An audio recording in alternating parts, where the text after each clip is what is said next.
So we are recording now. Good. Well, Nate, you want to introduce me? Brethren, I'd like to welcome Worshipful Brother Erik Arneson. He is the current secretary of the Lewis and Clark chapter of the Philadelphia Society in Oregon. He is a past master of Ashland Lodge and a past master of Esoterica Lodge. He is the current sitting secretary of Esoterica Lodge, and he is the organist for the Research Lodge of Oregon, number 198. Today he'll be doing a talk on the Hypnerotomachia Poliphili, as he has short titled it The Most Beautiful Book of Venice, and it contains beautiful images from the time period of the Italian Renaissance, and he'll talk in more detail about how that might have a relationship to what we do today in Masonry. So I'm going to go ahead and I'll turn off all you guys, and then we'll continue with Erik's talk, hoping that I can unmute him. Hold on, let's see. There we go. You should I appear to be, I'm unmuted. Okay. Good morning, everybody. So I'm going to be giving a lecture on the Hypnerotomachia Poliphili. I'm calling this lecture sort of an introduction because this book hasn't really been available to English-speaking scholars or modern scholars for very long in a translated form. And lots of new stuff is sort of coming out of it. So throughout this talk, I'm going to be relying on the scholarship of two people in particular, along with some of my own original research. But the two scholars that most of this derives from, it's the work of Jocelyn Godwin, who's a musicologist, a historian, and a translator, and Euphemia Priki, who has a PhD in Byzantine Studies from the University of Cyprus. Phoebus was emerging from the ocean waves at the hour when Leucothia's brow grows bright. The whirling wheels slung beneath his chariot were still out of sight as he appeared dutifully with his flying horses. First Pyrrhus, then Eus, to tint his daughter's pale quadriga with scarlet roses and to speed after it without a delay. His curling hair was already sending its rays scintillating over the restless blue waves. As he arrived at this point, hornless Cynthia was setting opposite, urging on the steeds of her vehicle, which was drawn by a white and a dark mule. She reached the far horizon, separating the hemispheres, and gave way, fleeing from the first star that heralds the day. This is the opening passage from the Hypnerotomachia Poliphili, the most beautiful book in Venice. This book is a fascinating piece of history, both in Renaissance and in printing, and in sort of like a neo-paganism and neo-Platonic stuff that came out of the 15th century. It's an incunabulum, which means that it was a book printed in Europe before the year 1501. It's considered one of the most beautiful incunabula, not only because of its gorgeous typeface, but because of its really sophisticated layout and its amazing illustrations. It has 172 woodcut illustrations by an unknown artist, and its Roman typeface was cut by 15th century Italian punch cutter Francesco Griffo. The book itself is written in an invented language that is sort of a combination of Italian, Latin, and Greek.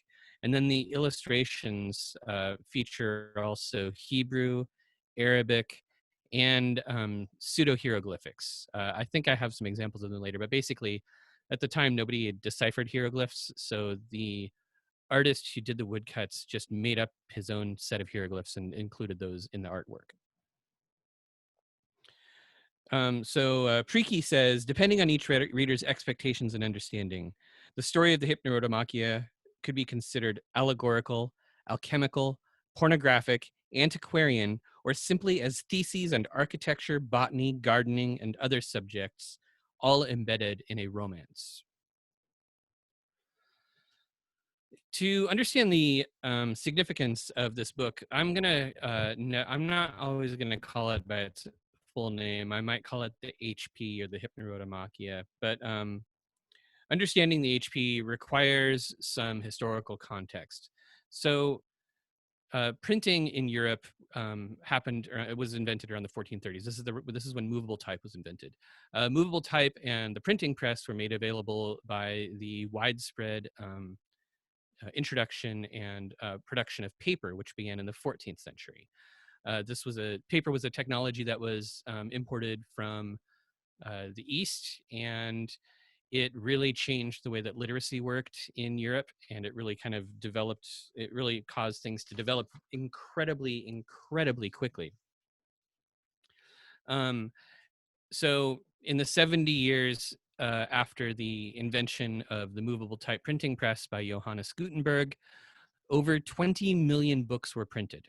Not individual titles, but individual books, which was amazing considering how much stuff still had to be done by hand. And then by the year 1600, over 200 million.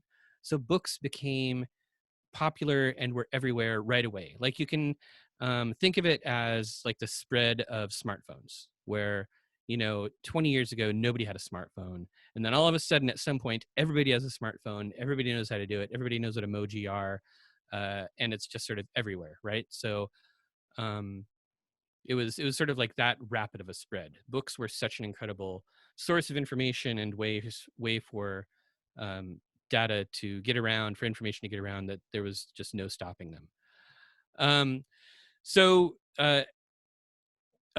when book printing got to Italy, stuff took an even more interesting turn. So the Florentine Renaissance probably started in the 1460s, 1470s. And one of the most impressive things that the Florentine Renaissance did was bring Neoplatonism back to Europe. Through Florence and the work of Marsilio Ficino and his cohort, we were reintroduced to Plato, Plotinus, Porphyry, Iamblichus, concepts such as Platonic love or eros as a spiritual force, Neoplatonic concepts like the immortality of the soul, transmigration, and also the existence of a kind of world soul. And then later on, when the Renaissance spread to Venice, it was boosted again. In particular, one person that I'm going to focus on is Aldus Manutius. And you can see on this slide that picture of an anchor with a weird fish wrapped around it. Well, that weird fish is supposed to be a dolphin, but you have to remember it was in the 1400s, so give them a break. They didn't really know a lot about dolphins, I guess. Aldus Manutius was a printer in Venice, and he sort of saw the success of the Florentine Renaissance and innovated more and brought a lot of new stuff to the technology of printing. He started printing basically the equivalent of like today's trade paperback. He turned books from, these incredible. He basically transformed books from Cadillacs to Hyundais. So everybody could afford a book, right? He created the first octavos, which were books that could fit in your pocket. They didn't come with covers or anything. They were just bound paper, and you'd buy them, and they would cost about probably like the equivalent of an iPad or a smartphone today. So they were much more affordable. Before, they would probably have cost like the equivalent of an entire year's salary. But with Aldus Manutius's innovations, books became very affordable. He used this success to fund his own translation efforts and reintroduced lost works of Aristotle, the works of Plutarch, and a whole new set of Plato to Europe. He also took this opportunity in 1502 to found the New Academy, which was supposed to be sort of like the spiritual successor to Plato's Academy, which was focused on the study and translation of classical Greek texts. And most importantly to this talk, in the year 1499, the Aldus Manutius Press put out the Hypnerotomachia Poliphili. It was basically in the tail years of what we consider incunabula, or early printed books, at the height of the Italian Renaissance. And through its influence, it transformed basically an older classical literary tradition into something entirely new. So I said before that the Hypnerotomachia, the HP, is written in a really weird invented language. And because of this, it's very inaccessible. In order to work your way through the Hypnerotomachia, you have to be fluent in 3 different languages. And even then, it's totally weirdly invented by the author, so it takes a lot of work. And through the centuries, there have been a number of attempts to translate the HP, and most of them have been really abortive and didn't succeed. So in 1546, there was a partial translation into French that was only about 75% complete. 1592, there was an abridged English translation that didn't even get halfway through. The first full translation into another language didn't happen until 1883 when Claude Popelin translated it into French. And then finally, Jocelyn Godwin finished the first English translation in 1999. And this was sort of a cool thing because it's the 500th anniversary of the original printing of the book. So basically, English speakers didn't have access to this book until about 21 years ago. Okay, so let's get into this book, the Hypnerotomachia Poliphili. Why is it special? What's so impressive about it? So this portion of my slides are mainly a slideshow of sort of the artwork and the layout of the book. So I'll go through, I might have to backtrack a little bit if I come to a slide where I wrote about it and put it out of sequence, but I think it's mostly in order, so just bear with me. All right, so first of all, who wrote it? The book came out, it was printed anonymously, so it was known that it came from the press of Aldus Manutius. It was known who made the typeface, but there was no author attributed to it. And throughout the centuries, over the last 500 years of its existence, dozens of people have come up with dozens of different theories about who the author has been. And it's like every important person of the Italian Renaissance has been claimed to be the author of the Hypnerotomachia Poliphili. But then at some point, somebody discovered an acrostic hidden across basically formed by the first letters of the chapters of the book. So an acrostic is a cryptogram that is sort of encoded in a piece of text where you take the first letters of things and it spells out a new sentence or some message. And the acrostic in the book spells out Polium frater Franciscus Columna Paramavit, which means Brother Francesco Colonna greatly loved Polia.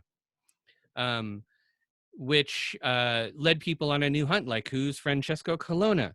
And there are a number of different people named Francesco Colonna who lived in Venice around that time, but the Francesco Colonna that we're pretty sure was the author, especially given sort of like the dates and the context that we can pull out of the book, was an Italian Dominican priest and monk who was born in 1433 and died in 1527.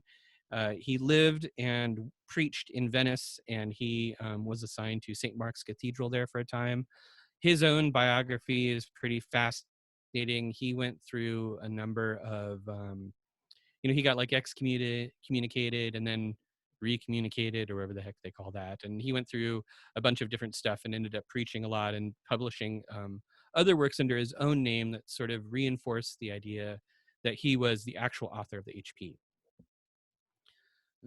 All right, so what about the title? What does Hypnerotomachia Poliphili mean? Well, as you can imagine, it is made up words with roots that seem to come from Greek and Latin. So Hypnerotomachia itself is usually translated as the strife of love in a dream, from the Greek hypnos, which means sleep, eros, which means love, and mache, which means strife. So, and then polyphili being a possessive, it's polyphilo's strife of love in a dream.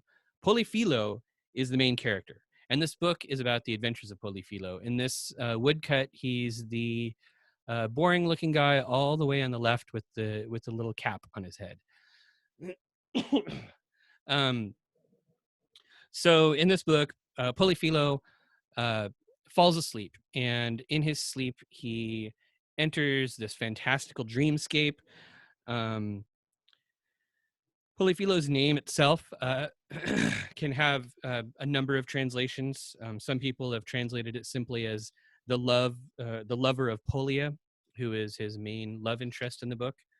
It can also be translated to mean lover of many things, or even lover of antiquity. Um, the nature of this story in the book has led scholars to think that there were a number of really important influences on Colonna during his writing of it, including Dante's Divine Comedy, Boccaccio's Amorosa Visione, and even Ovid's Metamorphoses.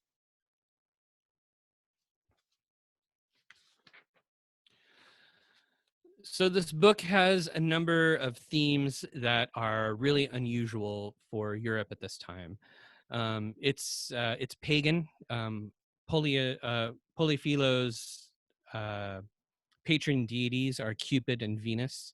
Um, Sinful acts aren't necessarily depicted as sinful in a Christian sense, and sex isn't viewed as being filthy or wrong. In fact, there are orgies throughout the book. There's lots of nudity and sexual depiction of like Roman and Greek deities and things of that nature.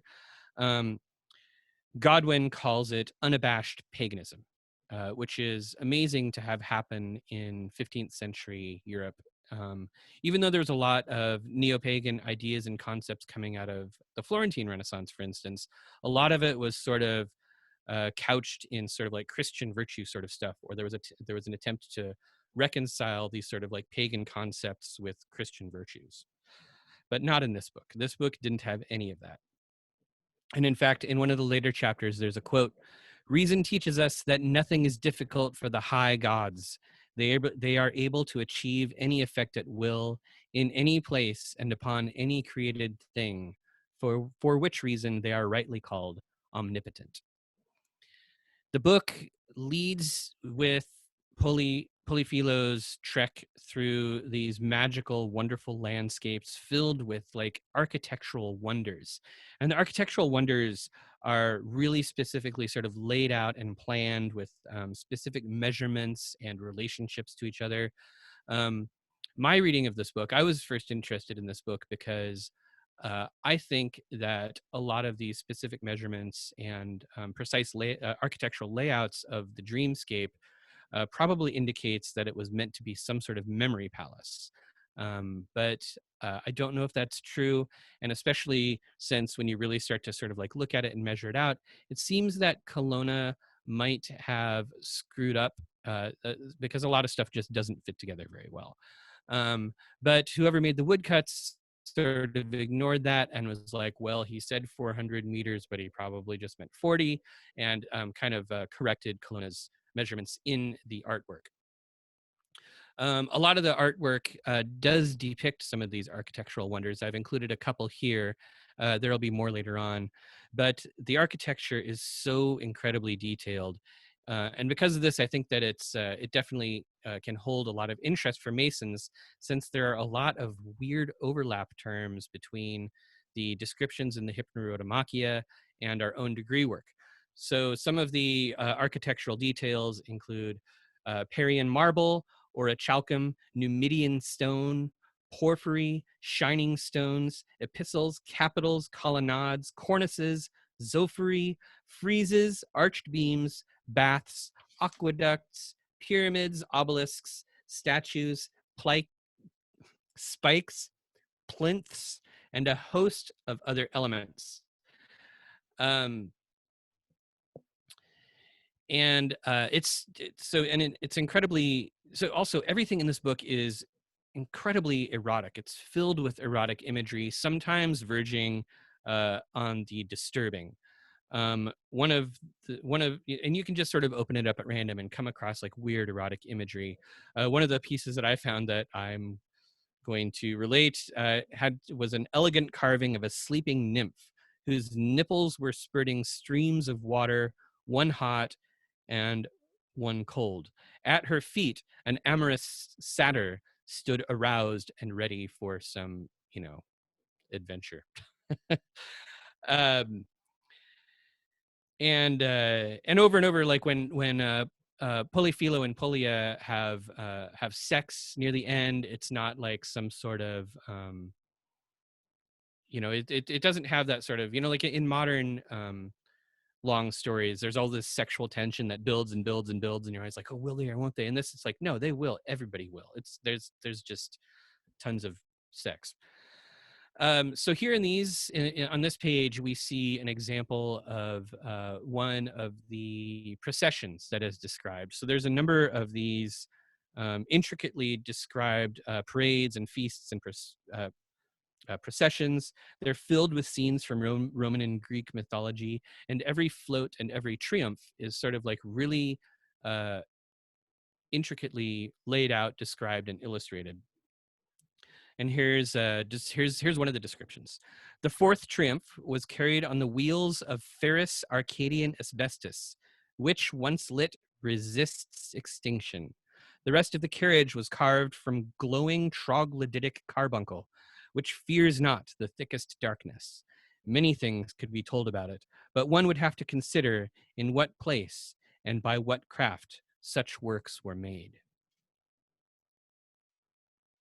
Oh, here's a close-up of one of the triumphs. You can see Cupid there. You can see the maidens or the nymphs behind him pushing his chariot, each of them sort of carrying symbolic elements and herbs. And then the satyr out in front or sort of in the background, or maybe I'm pretty sure that's a satyr. And I don't know what the heck he's carrying, like a pillar with heads on it.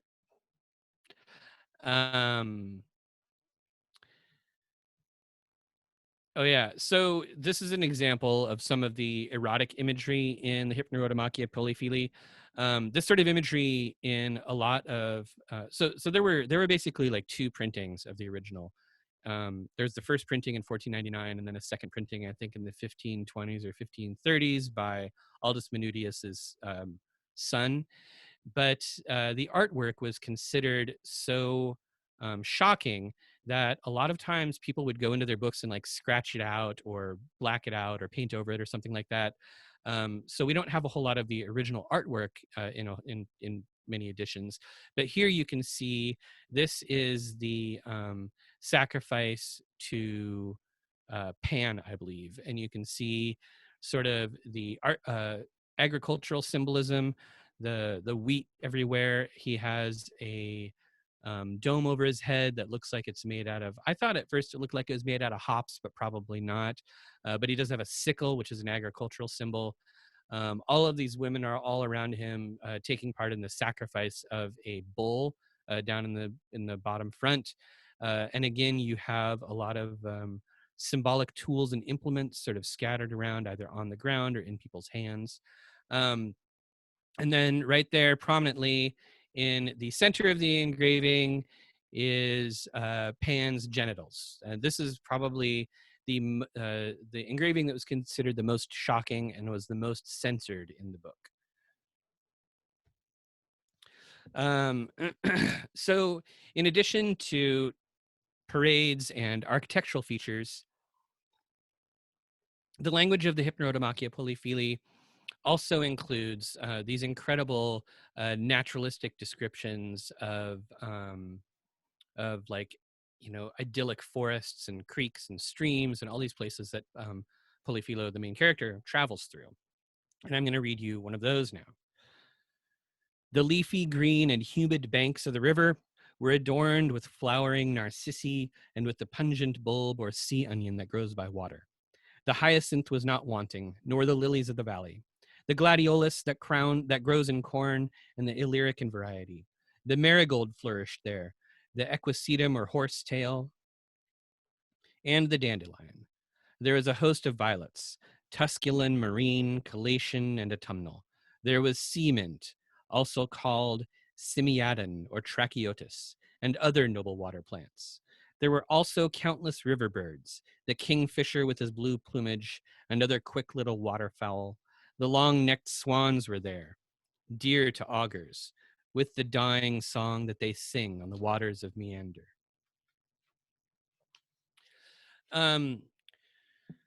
So this is all, it was all So it turns out at the end of the story, Polyphilo wakes up and it was all a dream, which you kind of know if you're paying attention at the beginning of the story.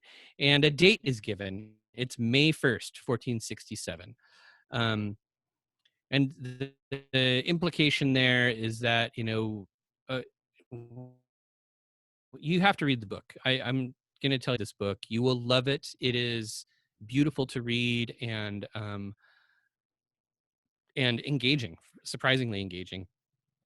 But now we're going to talk about some of its influences. So the Hypnerotomachia Poliphili, like I said, was mostly unreadable to people, but there were attempted translations. There were sort of like super nerds who would get a hold of it and study it. After the Italian Renaissance, the study of Greek in European universities increased, so more people were learning Greek as well as Latin, and people who had Greek, Latin, and Italian could struggle their way through the Hypnerotomachia Poliphili and read it, which meant that it did have a lot of influences. And one of the nice things about the Italian Renaissance, Italian Renaissance and later Northern European Renaissance is that there were a lot of bored wealthy people who were really into like super weird stuff. So they were willing to become patrons of the arts and patronize a lot of writers, poets, painters, and sculptors who sort of would bring some of these obscure references into their work. So this is so Priki says that the HP was treated as a gateway to a utopian landscape filled with knowledge and mysteries for the readers, or as an alchemical handbook disguised as a romance. And you see this in some of the later works that are based on the HP. So here we have a sculpture in the Sacrobosco de Bomarzo, which is also known as the Villa of Marvels or the Sacred Wood. It was designed by Prince Vicino Orsini and the architect Piero Ligorio in 1552. This is totally worth looking up online. A lot of the statuary and sculpture looks like it came right out of the HP, and it's pretty fascinating. And it's all still standing, but of course, it's in Italy. Next, we have the Elephant and Obelisk, which is Gian Lorenzo Bernini's sculpture from 1667. This stands in the Piazza della Minerva in Rome. And you can see on the left, I've got the actual sculpture. And on the right, I have the engraving from the Hypnerotomachia Poliphili, which most likely inspired it. You have, ooh, that's awesome, Craig. I wish I would have thought of telling you to go see this, but I'm glad that you saw it. So you have a number of elements that are sort of the same. You have sort of a dais that the elephant is on, the obelisk sort of sprouting through the elephant, and then fake hieroglyphs on the obelisk itself. I'm going to talk about I'm going to talk about the chemical wedding in a second, but first I have to talk also about Francois Rabelais's masterpiece Gargantua et Pantagruel, which has similarities in structures, in story structure to the Hypnerotomachia Poliphili. The Abbey of Theleme is sort of laid out similar to some of the structures in the HP, and also the name resembles that of Thalamia, who was Polyphilo's guide through his 3 portals that he had to pass through. But the literary references and literary tradition becomes much more obvious and much more explicit by the time you get to the Rosicrucian movement at the beginning of the 17th century. So the chemical wedding of Christian von Rosenkreutz was the third of the 3 Rosicrucian tracts that was published in the beginning of the 17th century. This one was probably entirely written by Johann Valentin André, and the previous 2, which were the Fama Fraternitas and the, I have it right here, Confessio Fraternitas, were probably written by André with a collection of other scholars at their university. So the chemical wedding is an allegory that is Christian and mystic and not pagan like the HP. And in it, the main character, Christian Rosenkreutz, goes on this long journey to a long and difficult journey to a long anticipated and very important wedding. It's not his own wedding. The title of the book makes it sound like it's his own wedding, but he's going to somebody else's wedding. And Preeke points out several similarities between the structure of the chemical wedding and the structure of the HP, including Rosenkreutz, like Poliphili, begins his journey by selecting between three paths. To get to his destination, the palace, Rosenkreutz needs to pass through three guarded portals, as does Poliphili, in order for him to get to his destination, which is the throne room of Queen Eleuterilida.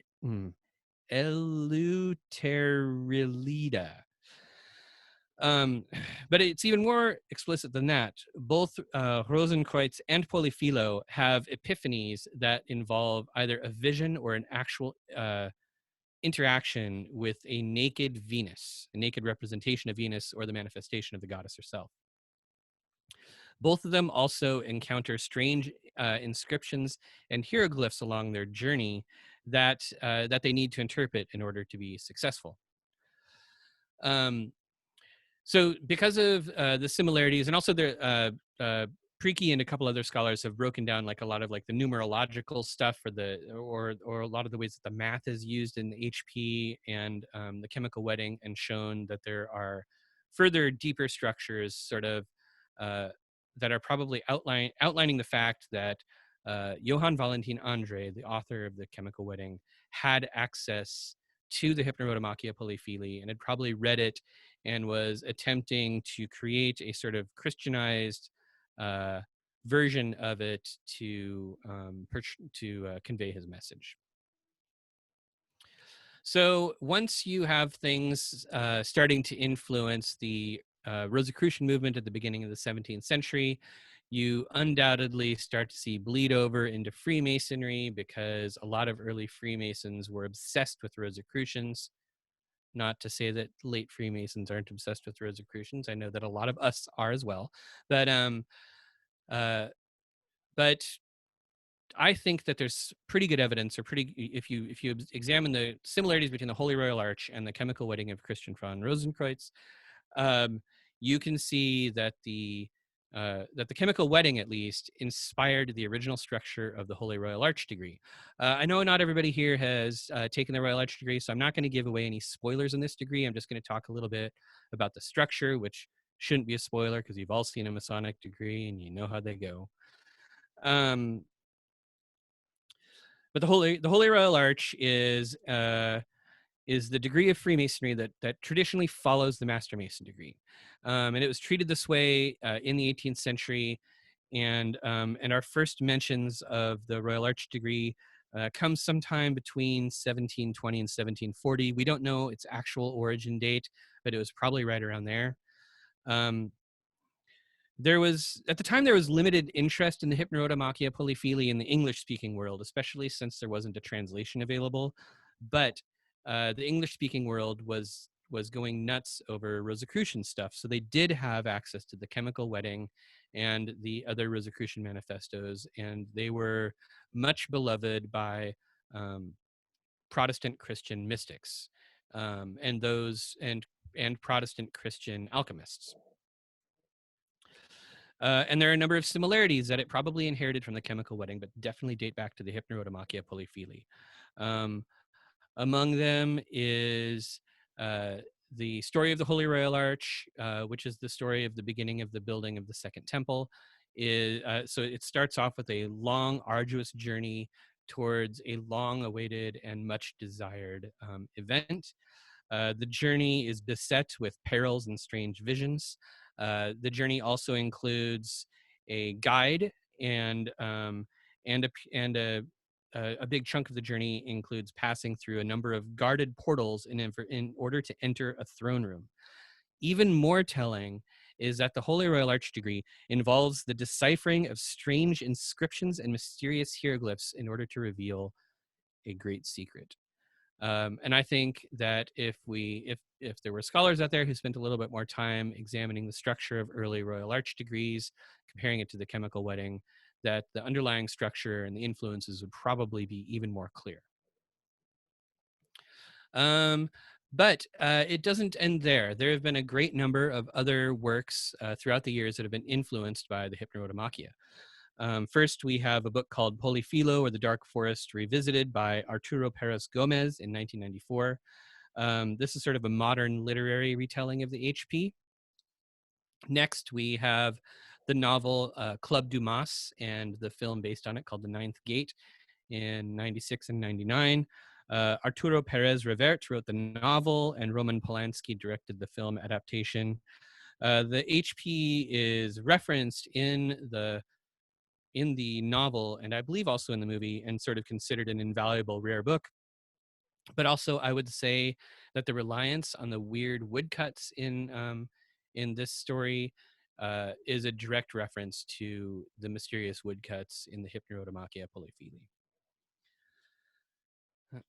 Next, we have a book that I would not recommend to anybody, although if you were a big fan of the Da Vinci Code, then you might really like this one too. The Rule of Four by Ian Caldwell and Dustin Thomason came out in 2004. It's based, so the interesting thing is this book does use the Hypnerotomachia Poliphili a lot. In fact, the architectural miscalculations in the Hypnerotomachia Poliphili are sort of like the core part of the mystery in this book. The story is all based around a 1499 first edition of the Hypnerotomachia Poliphili that is kept in the Princeton Library. And this is a real copy. That's a real book. So the Princeton actually has a first edition. And the Hypnerotomachia is portrayed as, instead of like a book of sort of like mystical paganism or strange alchemy or something of that nature. Instead, it's just sort of a really obscure and clever puzzle. And I won't give away the ending, but I was really disappointed with the way that they took this beautiful book and turned it into what they turned it into. So, check it out if you want to. It's, since we're all locked inside, it's not going to hurt you to spend a couple days reading the book. But don't say I didn't warn you. And then finally, this is a book by one of my favorite authors. The Mysterious Flame of Queen Loana in 2005 was written by Umberto Eco. This book is about a rare book dealer named Yambo, who is sort of reaching the end of his life. He wrote a doctoral thesis on the Hypnerotomachia Poliphili. It is a good book, Dan. You are right. It's a beautiful book. This book deals with the concept of memory, with feelings of loss, and also with searching for an image of a lost love.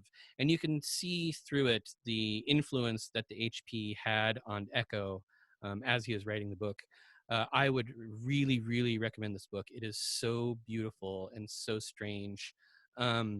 If you get a copy, even if you get an ebook copy, make sure that you get it in full color, because it's got lots of like full color prints of stuff that's sort of important to the story. So that's my talk. If you guys have any questions, let me have them. I'm going to go ahead and unmute everybody here. If you stay muted, brothers, down in the bottom left corner should be your control on your end, so you can unmute yourselves. You can also send me questions in the chat too, if you want to do that. The Pope, when the book was published in 1499, would have been Pius II, maybe? I don't know. It wasn't Alexander VII. And it wasn't Leo X. They were afterwards. I honestly, who knows? Look it up on Wikipedia, Craig, and let us know. Okay. It was 1499. I feel like it was after Pius II, but before Alexander VII. So you mentioned the Royal Arch stuff. Was that more from the previous version when it was created in England and Europe, or do you think that was influenced by Webb's version more? I think that we don't have a whole lot of early Royal Arch ritual, so it's really hard to tell. But what we have now still has the same kind of structure and the same kind of stuff that I was mentioning. In fact, it was through reading The Chemical Wedding and Jocelyn Godwin's sort of analysis of it that I kind of had that epiphany where I was sort of like, holy shit, this is the Royal Arch degree. Pardon my language. Sorry, guys. Great, But great. that was something that I kind of that's sort of my theory. Nobody, as far as I know, nobody else has written that. So you guys heard it from me first. Erik, I'd like to sort of note, are you hearing me? Yes, you are. Mm-hmm. I'd like to get you, not right now, but what I circle that I'm curious about is a wedding between the chemical wedding and Royal Arch degree. I would like to talk, I'm serving notice that at another time, Mm-hmm. I made a note to get that link, to pick your brain about that, the chemical wedding and the relevance of the Royal Arch degree. Okay. Yeah, I think for me, I need to. So, because I Royal Arch, right? So I mean, part of it for me is because I haven't had a lot of exposure to the Royal Arch degree in a while, and I lost my copy of the Ritual. okay. So I need to dig it into it a little more, actually, for sure. Well, I'm just serving notice that I might urge you to dig into it a little bit because I'm curious about that component of your Okay. presentation. Yeah. Thanks. Yeah, I am too. I think that there's a lot of cool stuff, cool potential in there. Good. That was a beautiful presentation, bro. Thank you. It showed that you didn't waste your time. Didn't waste your time masturbating. You were reading and you were studying. Yeah. I mean, there's a lot of time in the day. Yeah. But it's real beautiful, and it spoke to who you are. I appreciate it a lot. Oh, thank you very much. It took me a really, really long time to put this one together, actually. I was scheduled to give the talk last month, I think.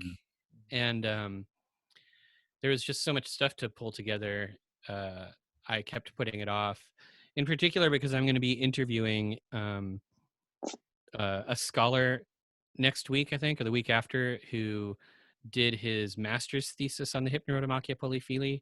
And I've talked to this guy before, and I'm just unable to keep up with his brain. So I was like, oh man, I need to really You I have to saying do that? so much homework. Yeah. Good revelation, man. I didn't think that was possible. Erik, where was the garden that you showed us with the face of the green man? Oh, it's in, I actually have it saved on Google Maps as a place I want to go just in case I accidentally end up in Italy. So I can send you the, pilgrimage. I can send you the exact link, but it is in Bomarzo, Bomarzo. Which is sort of like great place central Italy. Yeah. Yeah, I bet you they've got wine there. Let's go. Let's see. Craig asks, was there any attempt from the church to censor book publishing? This book, so the first edition of this book was actually kind of a commercial disaster. And also at the time, the church was dealing with a lot of issues of corruption and stuff.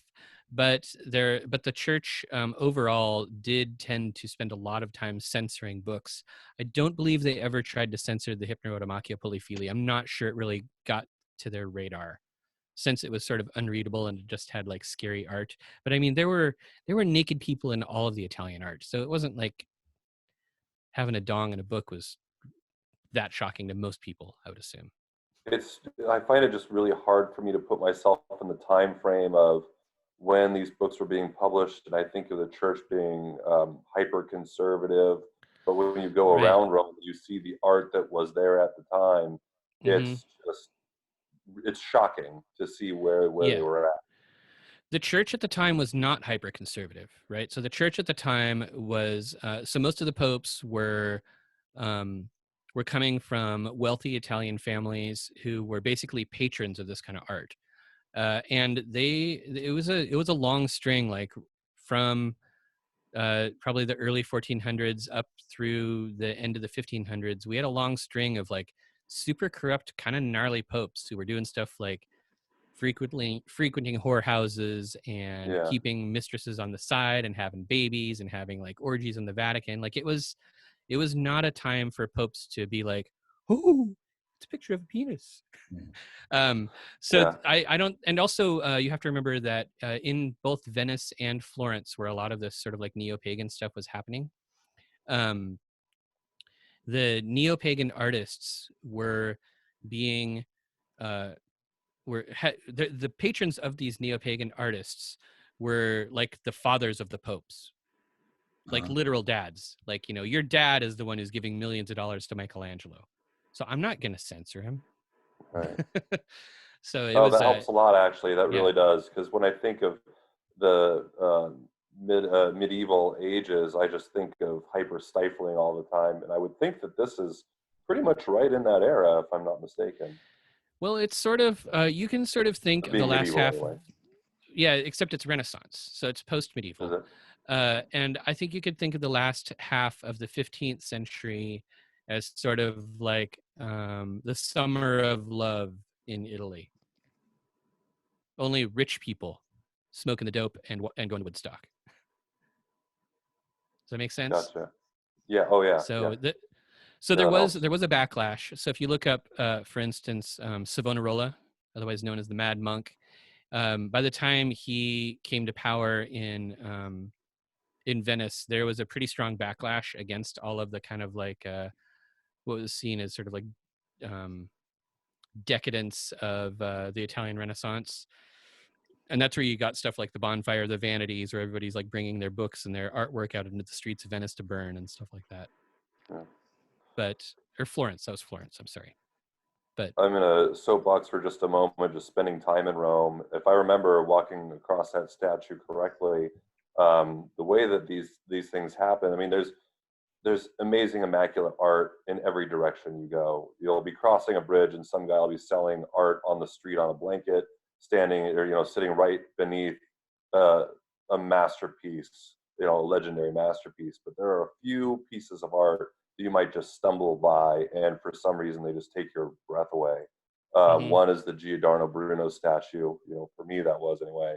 And the way we found this particular obelisk with the elephant, we just needed to get out of the sun. So we, you know, took a right down a real narrow alleyway, and it opens up into a small piazza, which are all over the place. There'll be a centerpiece statue, you know, somewhere in there.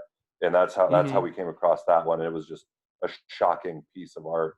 For whatever reason, they just do that to you. And that was probably one of the top 3 or 4 that I remember. Did you get a selfie with it? Because I would love to see that. I think there's a photo buried somewhere. All right. Did you notice the name of the piazza? It's the Piazza della Minerva. So even that plaza has an old pagan name. Yeah, wild. Pretty fun. Let's see. Are there any other questions in the chat? Dan Gray mentions Rosslyn Chapel. Yeah, that's a good one. I don't think there's nothing in the Rosslyn Chapel that really screams to me Hypnerotomachia Poliphili in terms of influence, but and I think it's older, isn't it? Wasn't Rosslyn Chapel built in the 1300s? I don't really recall. Dan? Yes. Are you able to answer that about the Rosslyn Chapel? Yes. I think it was written. It was. You know, I'd have to look that up. I really do. Well, just roughly. I thought it was earlier than this. As a matter of fact, I thought. I think so too. I thought it would predate this. But that means that kind of imagery was around. Good. Yeah. A lot of that imagery, a lot of the stuff in the Hypnerotomachia Poliphili. You know, I listed some of the books that were thought to have influenced it. I can go back to. Hold on. Let me see. One of them was Dante's Inferno, which was 1400s. One of them, God, my notes. I have too many notes. Hold on. Boccaccio's Amorosa Visione, which I think is also sort of late antiquity. And then Ovid's Metamorphoses, which is definitely a classical work that, you know, 2,000 years ago about. And Ed asks how we can access the recording of this lecture. Nate, Worshipful Master will have to share a link after we're done recording. Zoom will send him a link. Yeah, I'll be able to get that done. The Rosalind Chapel website says it was 1446. Okay. I don't know if that's the date of completion or what, but that's what their website's listing. So it definitely predates the Hypnerotomachia then by like 50 years. Yeah, so it could have easily influenced the imagery in the Hypnerotomachia. It could have. I would say that we have enough classical imagery in Italy and stuff that was sort of happening in Italy. So much of it is kind of pagan in the sense of like Roman and Greek paganism, that it was probably more Mediterranean influence than very Northern Europe influence.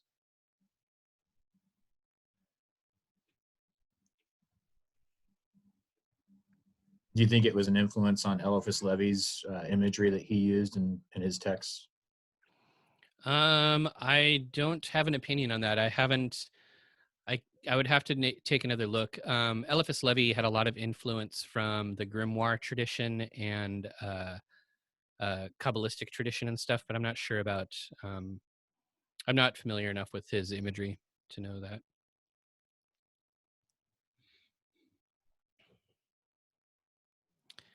Are there any other questions? If not, I'm going to go ahead and end the recording. We can keep chatting. Oh wait, Dorje has a question. It is just question mark. And Dorje, I think that this is that is definitely a question for everybody to ponder. All right. So I'm going to go ahead and stop recording, but feel free to we can continue socializing here.